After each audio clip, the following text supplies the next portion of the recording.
ਨਗਰ ਨਿਗਮ ਚੋਣਾਂ ਨੂੰ ਲੈ ਕੇ ਕਾਂਗਰਸ ਵੱਲੋਂ ਵੀ ਪੂਰੀਆਂ ਤਿਆਰੀਆਂ ਜ਼ੋਰਾਂ ਤੇ ਨੇ। ਉੱਥੇ ਹੀ ਕਾਂਗਰਸੀ ਵਿਧਾਇਕ ਕਾਕਾ ਰਣਦੀਪ ਸਿੰਘ ਸਾਡੇ ਨਾਲ ਮੌਜੂਦ ਨੇ, ਇਹਨਾਂ ਨਾਲ ਗੱਲਬਾਤ ਕਰਦੇ ਹਾਂ।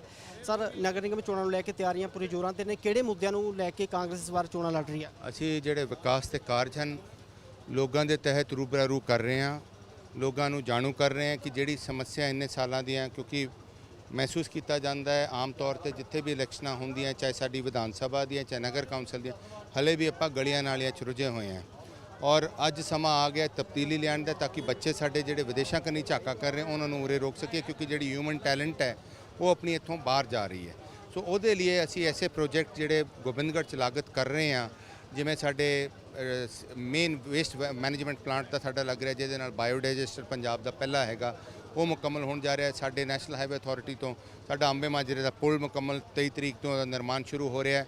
ਔਰ ਬਕਾਇਦਾ ਸਾਡਾ ROB ਜਿਹੜੀ ਸਾਡੇ ਦੇਸ਼ ਦੇ ਪੁਰਾਣੇ ਪ੍ਰਧਾਨ ਮੰਤਰੀ ਸਾਹਿਬ ਉਦੋਂ ਐਲਾਨ 1997 'ਚ ਕਰਕੇ ਗਏ ਸੀ, ਉਹਨਾਂ ਦੀ ਸਭ ਸਰਕਾਰ ਵੀ ਗੱਠਜੋੜ ਰਹੀ ਲੇਕਿਨ ਉਹਨਾਂ ਨੇ ਮੁਕੰਮਲ ਨਹੀਂ ਕੀਤਾ, ਉਸ ਦਾ ਵੀ ਅਸੀਂ ਨਿਰਮਾਣ ਕਰਨ ਚਾਲੇ। ਸੈਕਸ਼ਨ 11 'ਚ ਐਕੁਜ਼ੀਸ਼ਨ ਨੋਟਿਸ ਵੀ ਨਿਕਲ ਗਿਆ ਔਰ ਉਹਨੂੰ ਅਸੀਂ ਬਕਾਇਦਾ ਰਣਦੀਪ ਸਿੰਘ ਨੇ ਇਹ ਵੀ ਵਾਅਦਾ ਕੀਤਾ ਕਿ 2022 ਦੀ ਚੋਣ ਨਹੀਂ ਲੜੇਗਾ ਜਦੋਂ ਨਿਰਮਾਣ ROB ਦਾ ਨਾ ਸ਼ੁਰੂ ਹੋਇਆ।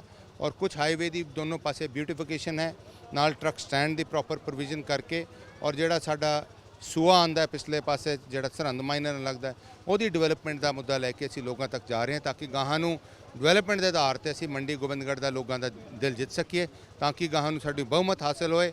ਔਰ ਮੈਨੂੰ ਪੂਰਨ ਵਿਸ਼ਵਾਸ ਹੈ ਜਿੰਨਾ ਉਤਸ਼ਾਹ ਦੇਖਣ ਨੂੰ ਮਿਲ ਰਿਹਾ ਹੈ, ਅਸੀਂ ਅੱਜ ਇੱਥੇ 13 ਨੰਬਰ ਵਾਰਡ 'ਚ 15 ਨੰਬਰ ਵਾਰਡ 'ਚ ਰਸ਼ਮੀ ਗੁਪਤਾ ਜੀ ਲਈ ਕੈਂਪੇਨ ਕਰਨ ਆਏ ਸੀ। ਮੈਂ ਧੰਨਵਾਦੀ ਹਾਂ ਅਮਰੀਕ ਮੰਡੇਰ ਸਾਹਿਬ ਦਾ, ਉਹ ਵੀ ਇੱਕ ਕੈਂਡੀਡੇਟ ਸਨ, ਉਹਨਾਂ ਨੇ ਵੀ ਸਮਰਥਨ ਬਿਨਾਂ ਕਹੇ ਉਹਨਾਂ ਨਾਲ ਕੀਤਾ ਹੈ।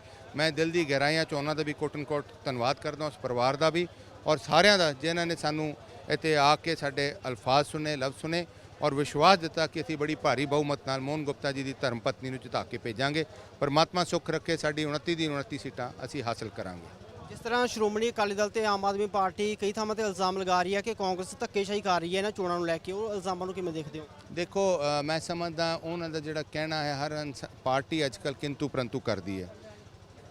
ਮੈਂ ਸਮਝਦਾ ਕਿੰਤੂ ਪ੍ਰੰਤੂ ਕਰਕੇ ਇਨਸਾਨ ਕਾਮਯਾਬ ਨਹੀਂ ਹੁੰਦਾ। ਉਹਨਾਂ ਦਾ ਕਹਿਣ ਦਾ ਭਾਵ ਸ਼ਾਇਦ ਇਹ ਹੋ ਸਕਦਾ ਕਿ ਉਹਨਾਂ ਦੇ ਕਈਆਂ ਦੇ ਕਾਗਜ਼ ਰੱਦ ਹੋ ਗਏ, ਸਾਡੇ ਵੀ ਕਾਂਗਰਸ ਪਾਰਟੀ ਦੇ ਮੈਂਬਰਾਂ ਦੇ ਕਾਗਜ਼ ਰੱਦ ਹੋਏ ਹੋਣਗੇ। ਜਿੱਥੇ ਜੈਨੂਅਨ ਆਬਜੈਕਸ਼ਨ ਸਨ ਉੱਥੇ ਕਾਗਜ਼ ਉਹਨਾਂ ਦੇ ਆਬਜੈਕਸ਼ਨ ਦੇ ਤਹਿਤ, ਕਿਉਂਕਿ ਆਪਸ ਦੀ ਲਾਖ ਡਾਟਾ ਮੰਡੀ ਗੋਬਿੰਦਗੜ੍ਹ 'ਚ ਬਹੁਤ ਹੋਣਗੀਆਂ ਔਰ ਬਦਨਸੀਬੀ ਨਾਲ ਆਪਾਂ ਮਨੁੱਖਤਾ 'ਚੋਂ ਗੁੰਜ ਰਹੇ ਹਾਂਗੇ, ਕਿਉਂਕਿ ਇੱਕ ਦੂਜੇ ਦੀ ਲਾਖ ਡਾਟ ਰੱਖ ਰਹੇ ਹਾਂ, ਲੇਕਿਨ ਆਪਾਂ ਨੁਕਸਾਨ ਸਮਾਜ ਦਾ ਕਰਦੇ ਹਾਂ।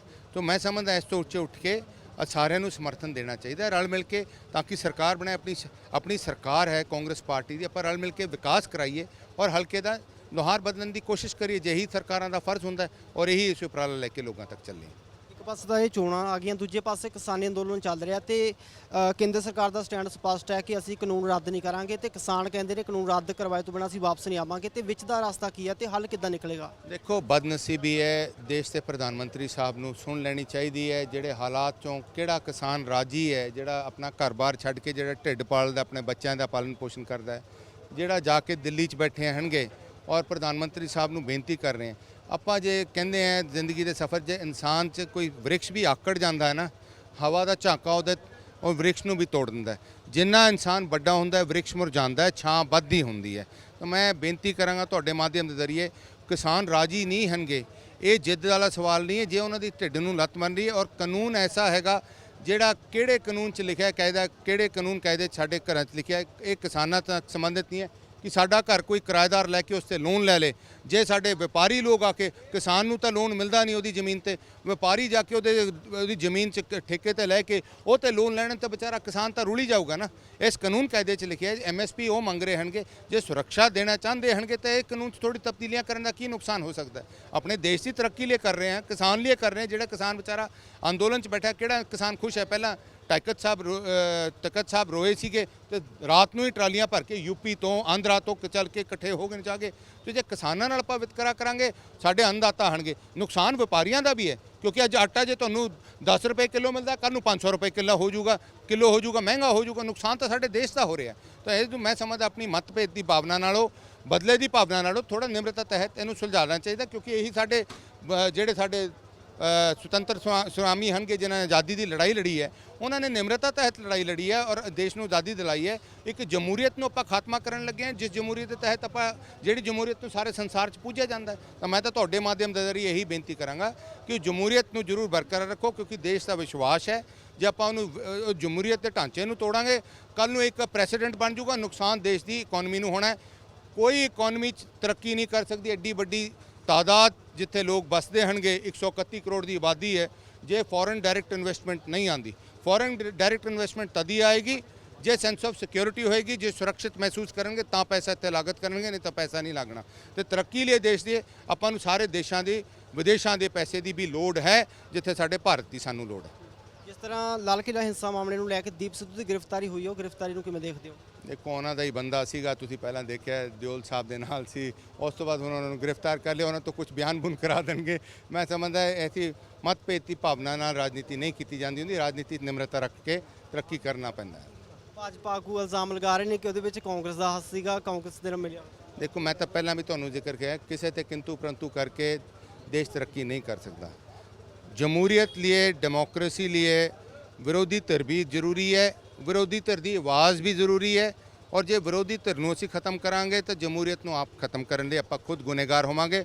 ਕਿਉਂਕਿ ਸੰਵਿਧਾਨ ਦੀ ਸ਼ਪਥ ਲੈ ਕੇ ਜਦ ਅਸੀਂ ਦੇਸ਼ ਦੇ ਪ੍ਰਧਾਨ ਮੰਤਰੀ ਬਣੇ ਸੀ, ਅਸੀਂ ਬਕਾਇਦਾ ਜ਼ਿਕਰ ਕੀਤਾ ਸੀ ਕਿ ਅਸੀਂ ਦੇਸ਼ ਦੀ ਸੁਰੱਖਿਆ, ਅਖੰਡਤਾ ਤੇ ਏਕਤਾ ਨੂੰ ਬਰਕਰਾਰ ਰੱਖਣਾ ਸਾਡਾ ਪਹਿਲਾ ਫਰਜ਼ ਹੁੰਦਾ ਹੈ। ਅੱਜ ਉਸ ਅਖੰਡਤਾ ਤੇ ਏਕਤਾ ਨੂੰ ਠੇਸ ਪਹੁੰਚ ਰਹੀ ਹੈ। ਆਖਰੀ ਸਵਾਲ, 2022 ਵਿਧਾਨ ਸਭਾ ਚੋਣਾਂ ਨੂੰ ਲੈ ਕੇ ਇੱਕ ਸਾਲ ਰਹਿ ਗਿਆ, ਉਹਦੇ ਬਾਰੇ ਕੀ ਰਣਨੀਤੀ ਹੈ ਕਾਂਗਰਸ ਦੀ? ਦੇਖੋ, ਕਾਂਗਰਸ ਪਾਰਟੀ ਚੁਣਾਵ ਲੜੇਗੀ ਔਰ ਵਿਸ਼ੇਸ਼ ਤੌਰ ਤੇ ਸਾਡੀ ਪਾर्टी ਲੀਡਰਸ਼ਿਪ ਨੇ ਫੈਸਲਾ ਕਰਨਾ ਹੈ। ਮੈਂ ਇੱਕ ਵਚਨ ਦੇ ਚੁੱਕੇ ਹਾਂ, ਮੰਡੀ ਗੋਬਿੰਦਗੜ੍ਹ ਦਾ ਪੁਲ ਦਾ ਨਿਰਮਾਣ ਹੋਏਗਾ ਤਾਂ ਰਣਦੀਪ ਸਿੰਘ ਚੁਣਾਵ ਲੜੇਗਾ, ਕਿਉਂਕਿ ਮੇਰੇ ਕੁਦਰਤ ਵੱਲੋਂ ਸ਼ਾਇਦ ਲਿਖਿਆ ਹੋਇਆ ਸੀ ਇੱਥੇ ਆ ਕੇ ਕੰਮ ਕਰਨਾ। ਔਰ ਜਿਹੜੀ ਗਲਤ ਅਫਵਾਹਾਂ ਕੁਝ ਉਡਾਈ ਜਾ ਰਹੀਆਂ ਕਿ ਦਿਹਾਤੀ ਜਾਣੇ ਰਣਦੀਪ ਸਿੰਘ ਉਰੀ ਸਮਰਪਿਤ ਹੈ, ਗੋਬਿੰਦਗੜ੍ਹ ਨੂੰ ਸਮਰਪਿਤ ਹੈ, ਕਿਉਂਕਿ ਗੋਬਿੰਦਗੜ੍ਹ ਕਰਕੇ ਰਣਦੀਪ ਸਿੰਘ ਜਿੱਤਿਆ ਹੈ। ਔਰ ਰਣਦੀਪ ਸਿੰਘ ਜੇ ਲੜੇਗਾ ਚੁਣਾਵ ਤਾਂ ਗੋਬਿੰਦਗੜ੍ਹ ਤੋਂ ਹੀ ਲੜੇਗਾ, ਉਹ ਪੁਲ ਦਾ ਨਿਰਮਾਣ ਸ਼ੁਰੂ ਕਰਕੇ ਕਰੇਗਾ। Thank you. ਇਹ ਸਨ ਸਾਡੇ ਨਾਲ ਕਾਂਗਰਸੀ ਵਿਧਾਇਕ ਕਾਕਾ ਰਣਦੀਪ ਸਿੰਘ, ਜਿਨ੍ਹਾਂ ਨੇ ਸਾਫ਼ ਤੌਰ ਤੇ ਕਿਹਾ ਕਿ ਕਾਂਗਰਸ ਪਾਰਟੀ ਦੇ ਵੱਲੋਂ ਨਗਰ ਨਿਗਮ ਚੋਣਾਂ ਨੂੰ ਲੈ ਕੇ ਵੀ ਤਿਆਰੀਆਂ ਪੂਰੇ ਜ਼ੋਰਾਂ ਤੇ ਨੇ। ਉੱਥੇ ਹੀ 2022 ਦੀਆਂ ਵਿਧਾਨ ਸਭਾ ਚੋਣਾਂ ਨੂੰ ਲੈ ਕੇ ਵੀ ਉਹਨਾਂ ਨੇ ਕਿਹਾ ਕਿ ਉਹ ਪੂਰੀ ਤਿਆਰੀਆਂ ਦੇ ਵਿੱਚ ਨੇ, ਪਰ ਕਿਸਾਨੀ ਮਸਲਾ ਜਿਹੜਾ ਉਸ ਦਾ ਹੱਲ ਹੋਣਾ ਚਾਹੀਦਾ ਤੇ ਜੇਕਰ ਇਹ ਮਸਲਾ ਹੱਲ ਨਹੀਂ ਹੁੰਦਾ ਤਾਂ ਇਸ ਦੇ ਨਾਲ ਜਿਹੜੇ ਕਿਸਾਨ ਨੇ ਉਸ ਦੇ ਨਾਲ ਹਰ ਵਰਗ ਨੂੰ ਨੁਕਸਾਨ ਹੋਏਗਾ ਤੇ ਕੇਂਦਰ ਨੂੰ ਇਹ ਮਸਲਾ ਹੱਲ ਕਰਨਾ ਪਏਗਾ ਤੇ ਕਿਸਾਨਾਂ ਦੀਆਂ ਮੰਗਾਂ ਮੰਨਣੀਆਂ ਪੈਣਗੀਆਂ। ਕੈਮਰਾਮੈਨ ਸ਼ਸ਼ੀਪਾਲ ਨਾਲ ਗੁਰਪ੍ਰੀਤ ਸਿੰਘ ਚੱਠਾ, ANB ਨਿਊਜ਼, ਮੰਡੀ ਗੋਬਿੰਦਗੜ੍ਹ।